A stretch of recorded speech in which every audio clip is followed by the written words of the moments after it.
तो वहीं मुख्यमंत्री नायब सैनी ने कल कुरुक्षेत्र पहुंचकर लोगों को मकर संक्रांति और लोहड़ी की भी शुभकामनाएं दी। सीएम ने कुरुक्षेत्र के लाडवा में लोहड़ी और मकर संक्रांति का त्योहार धूमधाम से मनाया। सीएम अपनी पत्नी सुमन सैनी के साथ यहां पहुंचे थे। इस दौरान स्थानीय लोगों के साथ जश्न में शामिल हुए। इस कार्यक्रम में लोहड़ी के पारंपरिक गीत गाए गए।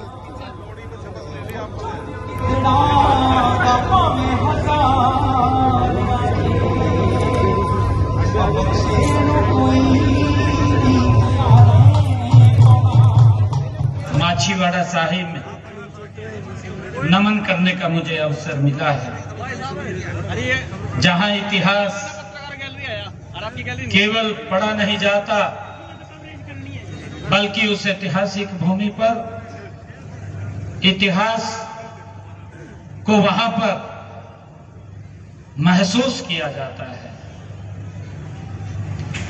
साथियों, उन्होंने वहां पर वह पवित्र भूमि गुरु गोविंद सिंह जी के अपने जो जीवन के सबसे कठिन क्षणों में से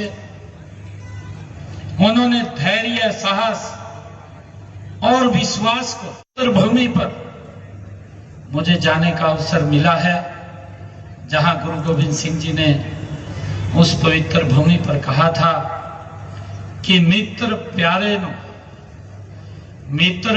नु हाल मुरीदा दा कहना।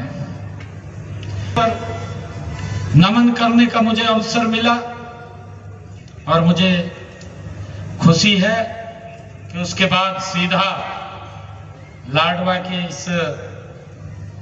ऐतिहासिक स्थल रामकुंडी पर मुझे आने का अवसर मिला है। आप सबको मैं इस पवित्र पर्व की बहुत बहुत बधाई और शुभकामनाएं देता हूं और परमपिता परमात्मा से प्रार्थना भी करता हूं कि पर्व हम सब के लिए आपस में मेल जोल, प्यार, भाईचारे के लिए ये पर्व हम इसके लिए एकत्र होते हैं। जी को सामाजिक सुरक्षा प्रदान करने के लिए हरियाणा में हमने ये संकल्प लिया था कि बेटियों को लाडो लक्ष्मी योजना के साथ हम जोड़ेंगे, उसको शुरू करेंगे। मुझे खुशी है कि हमने महिलाओं को सशक्त और मजबूत करने के लिए इस योजना को शुभारंभ किया है। महिलाओं को हम 2100 रुपये वित्तीय आर्थिक सहायता पहुंचाने का काम हमारी सरकार कर रही है। साथियों, अब तक हमने 280 करोड़ रुपया का काम हमने किया है और इसी प्रकार मैं ये भी कहना चाहूंगा, महिलाओं को सशक्त और मजबूत करने के लिए हमारी सरकार जो हमने संकल्प लिया था कि माताओं बहनों की रसोई में 500 रुपए का गैस का सिलेंडर ये हमारी सरकार पहुंचाने का काम करेगी। तो कुरुक्षेत्र में लोहड़ी के कार्यक्रम से पहले मुख्यमंत्री नायब सैनी पंजाब के समराला भी पहुंचे थे। यहां मुख्यमंत्री नायब सैनी ने एक जनसभा को संबोधित करते हुए कांग्रेस और आम आदमी पार्टी को जमकर घेरा था।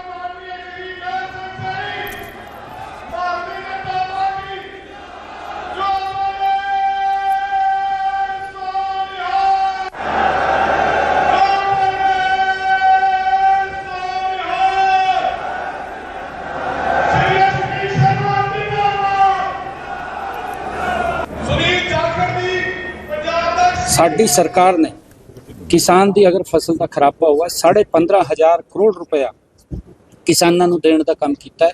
पंजाब दे विच चाहे कांग्रेस की सरकार रही है, चाहे आम आदमी की सरकार है, इन्होंने कितना पैसा मेरे किसान पंजाब दे फसल के खराबे का पहुँचाने का काम किया है और दसण का काम करें, क्योंकि पंजाब का किसान ये जानना चाहता है तुसी बड़े बड़े चुटकलियां दे विचों गल्लां करके पंजाब के किसानों की वोट लेने का काम किया है, परंतु उन्होंने वेलफेयर के लिए की काम किया। अज 5 साल पूरे हो रहे हैं, 5वां साल ये चल पाया सी कि आप दसण का काम करें कि कितना पैसा तुसी उन्हां दे वेलफेयर दे लई दिता है। साडी सरकार जो सब्जी का किसान है, आलू का किसान है या अन्य सब्जी का किसान है, अगर मेरे किसान दी हरियाणा दे विच अगर ਉਹਨੂੰ ਨੁਕਸਾਨ ਹੁੰਦਾ ਹੈ ਮੰਡੀ ਦੇ ਵਿੱਚ, ਉਸਦੀ ਫਸਲ ਆਲੂ ਦੀ ਸਸਤੇ ਦਾਮ ਦੇ ਵਿੱਚ ਜਾਂਦੀ ਹੈ, ਉਹਦਾ ਪੂਰਾ ਖਰਚਾ ਪੂਰਾ ਨਹੀਂ ਹੁੰਦਾ, ਤਾਂ ਉਹਦੀ ਭਰਪਾਈ ਵੀ ਕਰਨ ਦਾ ਕੰਮ ਸਾਡੀ ਸਰਕਾਰ ਕਰ ਰਹੀ ਹੈ। ਚਾਹੇ ਬਾਜਰੇ ਦਾ ਕਿਸਾਨ ਹੈ, ਬਾਜਰੇ ਦਾ ਕਿਸਾਨ ਉਹਦੀ ਅਗਰ ਰੇਟ ਮਾਰਕੀਟ ਦੇ ਵਿੱਚ ਕਮ ਮਿਲਦਾ ਹੈ ਤਾਂ ਉਹਦੀ ਵੀ ਭਰਪਾਈ ਕਰਨ ਦਾ ਕੰਮ ਸਾਡੀ ਸਰਕਾਰ ਕਰ ਰਹੀ ਹੈ। मैंने अभी मंच ਤੇ ਦੱਸਿਆ ਹੈ ਕਿ 1400 ਕਰੋੜ ਰੁਪਏ हमने 52 ਭਰਪਾਈ ਦੇ ਵਿੱਚ ਆਪਣੇ ਕਿਸਾਨ ਨੂੰ ਹਰਿਆਣਾ ਤੇ ਦੇਣ ਦਾ ਕੰਮ ਕੀਤਾ ਹੈ। यहाँ ਦੇ ਕਿਸਾਨਾਂ ਨੂੰ ਕਿੰਨਾ ਪੈਸਾ ਦੇਣ ਦਾ ਕੰਮ ਕੀਤਾ ਹੈ, ਅੱਜ ਪੰਜਾਬ ਦਾ ਕਿਸਾਨ ਇਹ ਗੱਲ ਜਾਣਨਾ ਚਾਹੁੰਦਾ है। खैर आगे बढ़ेंगे। फरीदाबाद की अल फलाह यूनिवर्सिटी पर एक्शन की तैयारी है। यूनिवर्सिटी के परिसर को कुर्क कर सकती है ईडी। बता दें, प्रोसीड्स ऑफ क्राइम से पैसे जुटाने का शक है और पहले ही हो चुकी है यूनिवर्सिटी चेयरमैन की गिरफ्तारी। अब यूनिवर्सिटी पर एक्शन की तैयारी में है ईडी। और एक बड़ा मसला अगर बात की जाए अल फलाह यूनिवर्सिटी की, तो क्योंकि जिस तरीके से लाल किले के नजदीक एक बड़ा धमाका हुआ, उसका जो मुख्य दोषी था वो अल फलाह यूनिवर्सिटी में काम करता था। और ये ग्राफिक के जरिए भी हम आपको डिटेल बता रहे हैं। आतंकी उमर की बात की जाए तो उसी ने ही दिल्ली में ब्लास्ट किया था और अल फलाह यूनिवर्सिटी से संबंधित था, और आतंकी उमर ने ही ये ब्लास्ट किया। और डॉक्टर मुजमिल और शाहीन भी यही काम करते थे। उसके बाद अल फलाह यूनिवर्सिटी सुर्खियों में आती है। इसके अलावा बात की जाए, इन दोनों ने उमर का साथ दिया था, यानी कि बहुत सारे अगर मुलजिमों की बात की जाए तो वहां ही काम करते थे, अल फलाह यूनिवर्सिटी में ही काम करते थे। इसी बीच सीधा रुख करेंगे अनिल राठी, मेरे सहयोगी इस समय लाइव मौजूद है हमारे साथ। अनिल, क्या कुछ अभी तक की जानकारी अगर बात की जाए? लगातार अल फलाह यूनिवर्सिटी सुर्खियों में, न सिर्फ सुर्खियों में बल्कि कार्यवाही की जा रही है।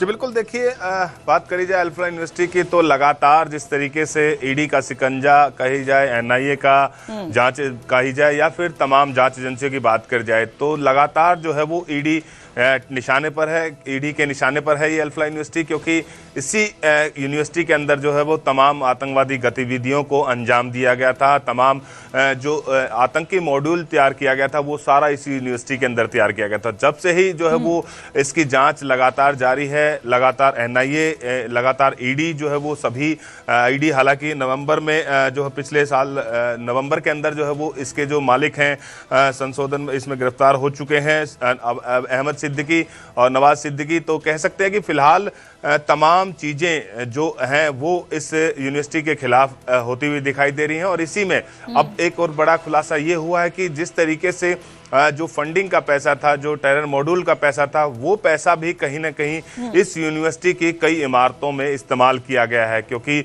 ईडी ने जो है वो ये जांच में पाया कि उस पैसे का इस्तेमाल कई इमारतें बनाने में जो है वो इस यूनिवर्सिटी के आकाओं ने जो है वो किया था। तो अब ईडी की तरफ से जिस तरीके से अब एक ग्राउंड रिपोर्ट तैयार की जा रही है कि किस तरीके से और कितनी जल्दी इस यूनिवर्सिटी की जो कुर्की है वो की जा सके। और पहले ही हरियाणा सरकार ने भी, देखिए इसमें तमाम एसआईटी जो है वो उसका गठन कर दिया गया है, बाकायदा आईएएस इस पे पूरे मामले के अंदर जो है वो जांच अधिकारी नियुक्त किए गए हैं, और वो कमेटी रिपोर्ट अब हरियाणा सरकार को भी सौंपेगी। बाकायदा पैमाइश इस पूरी यूनिवर्सिटी की हो चुकी है कि कितना एरिया जो है वो अवैध किया गया है और कितना एरिया जो है वो इलीगल कंस्ट्रक्शन किया गया। तो कह सकते हैं कि अब एक बड़ी तैयारी जो है वो जांच एजेंसियों की